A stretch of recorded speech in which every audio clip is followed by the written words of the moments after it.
bolakisi biso na histoire likambo ya Jeanne d'Arc. Mais sans oublier que na kati ya mboka na biso histoire moko pe ezalaki déportation esalamaki kokobana na ba Congo bakei na bato na Katanga bakei kokufa kuna histoire ya Simon Kimbangu botangisa biso yango te, histoire ya Ndona Béatrice botangisa biso yango te, histoire ya ba André Matua na Brazza botangisa biso yango te. Mais alors que ezali histoire oyo ezalaki pembeni même pas 200 km bopesi biso yango te. Mais botangisi biso histoire ya ba Napoléon Bonaparte, histoire ya ba Jeanne d'Arc to ya ba révolution française oyo ezalaki à 8000 km ya biso africain. Tozali kutu na sens na ngote, tozali pe na posa ya koyeba yango te. Po mundele na côté na yepe alingi koyeba histoire ya Kimbangu te, ayebi histoire ya Ndona Béatrice te, ayebi histoire ya André Matua te. Mais po na ni biso botangisa ki biso histoire wana te, bo memeli biso histoire ya mundele. Mais entre temps mundele sa kendaki na ye.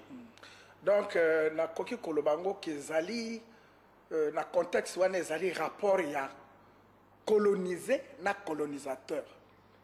Mundela ayaki pona ko coloniser biso. Tango Mundela ayeko coloniser biso, ndenge na uti koloba a imposer biso makambo na ye. A memeli biso culture na ye, a memeli biso civilisation na ye, a memeli biso religion na ye. Bon, tango a memeli biso religion na ye. A lingite biso to bima to contredire o ya lobby. Le blanc n'a pas voulu ça, que biso to contredire o ya lobby yango wana. Rapport de force ya ki na kati wana. Basali programme na bango enseignement. Ba lobby na enseignement na bango, il faut yekola. C'est vraiment étonnant que on a que biso to yeba kitango wana, même ba province nyon surtout à Belgique to yebi ba région nyon surtout à France, to yebi comme outi koloba, ba histoire à Napoléon, ba histoire à Kili. Tout cela parce que Mundela a imposé qui Yé azalaki en position de force. De force muteti na randeki wana. Azala yo za colonisé, a imposé yo. Alors, tango ba imposé biso, toye ba histoire na bango, makabu na bango, oya biso moko ezaki étouffé et bombani. Et donc il était question maintenant tata na mama ba lobelango bana na bango de bouche à oreille. C'est comme une tradition orale. Balubelaka bana di kambo boye mutumoko azalaki boye. Mais na kati école bana bazalaki na avantage wana te ya koyekola.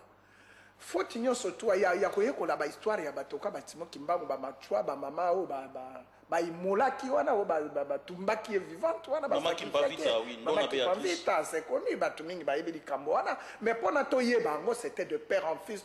Une tradition orale qui se transmet de bouche à oreille. Parce que la force ne voulait pas que Yango et Yébana.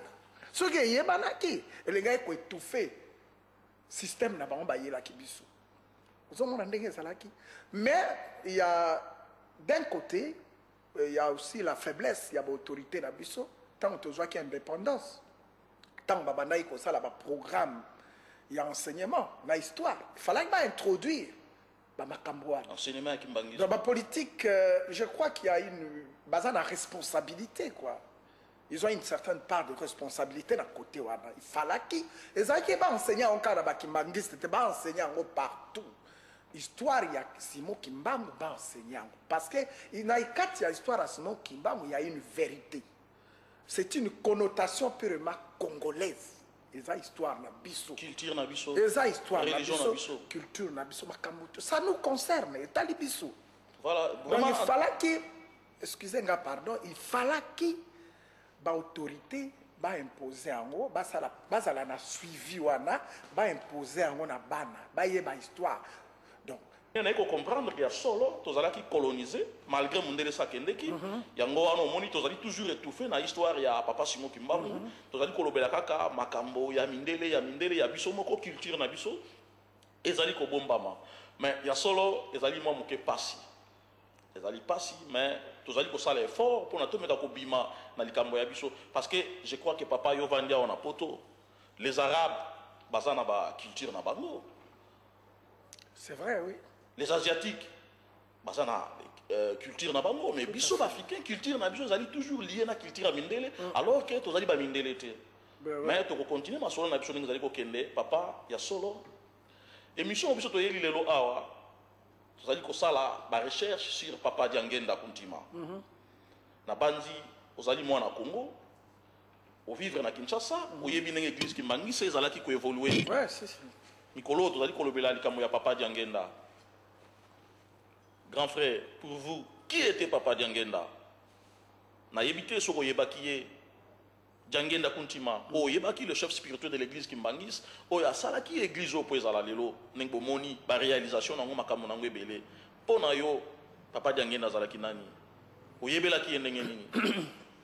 Bon, je pense que ezali difficile te pona ko expliquer yo ndenge na yebaki Papa Diangenda. Mais au moni ba kimbangiste tant tozali kokola tozao benga bango bato akintwadi mwana nyonso to akisa sa ro benga bato akintwadi. Bon bato akintwadi on les voyait ba ko le kana uniforme na bango musique na ba défilé tout ça vert blanc ba benga bato imana. Ben nous on était c'était tozali tango nyonso ko tumola bango tout ça là. Bon alors Simon Kimbang pardon on parle maintenant de Papa Diangenda. Jusqu'à un certain âge, Nazaraki vraiment intéressé dans la vie n'a été. Mais il est arrivé un moment, tant qu'on a commencé mingi par la télévision. Je connaissais quelqu'un qui est bien. Bon, Moutouana, Moutasalaki Kenga na Papa Diangenda Tokutana. Donc, à Memakinga pas Papa Diangenda na Ndako Monkotoe, je pense que c'est Monkotoe na Wenzabaya Kawana. Voilà. Nakei, bon, c'était surprenant, c'était pour la première fois dans mon akavoko. Bon, Tolongé Bassapato, je me rappelle, hein, Tolongé Bassapato Koti, mais alors que moi, on a qui curieux, Yakota là un grand chef spirituel, c'était pour la première fois dans Koutanaï, mais moi j'étais étonné que lui, au contraire, il était Azaki tellement étonné, Yakomona Ngai, Yambingai, mais Nakamwa qui est chef spirituel a traité Ganandengwana. C'est comme un ami. Bah, il m'a mis à l'aise, terrible, il m'a mis à l'aise. Alors, à partir de ce moment, Nakomaki qu'on fréquentait, il m'a invité même 3 ou 4 fois dans un centre d'accueil, une église, je suis parti. Bon, c'était bien. Bon, je me rappelle bien une fois dans Kendeki, bon, on a montré que pendant je m'étais arrangé que nous avons des chaussettes propres pour Tarakaka. Bon, on a continué au moins 4 fois, mais je le voyais souvent. Et là, que frappa kinga et pas inaïe, c'est simplicité naïe. C'était un monsieur très simple. Et puis, azalaki magnanime. Donc, na motema, ya nebo boto akosakanate. Alors, tant on a zalaki ko zala pembeni naïe. C'est un mouton azaï qui rayonnait, il rayonnait. Donc, je ne sais pas comment je peux expliquer rayonner. Donc, moi, puissance, ben, je sentais qu'il y avait une certaine puissance en lui. Franchement, Nazali, artiste connu, je ne vois pas un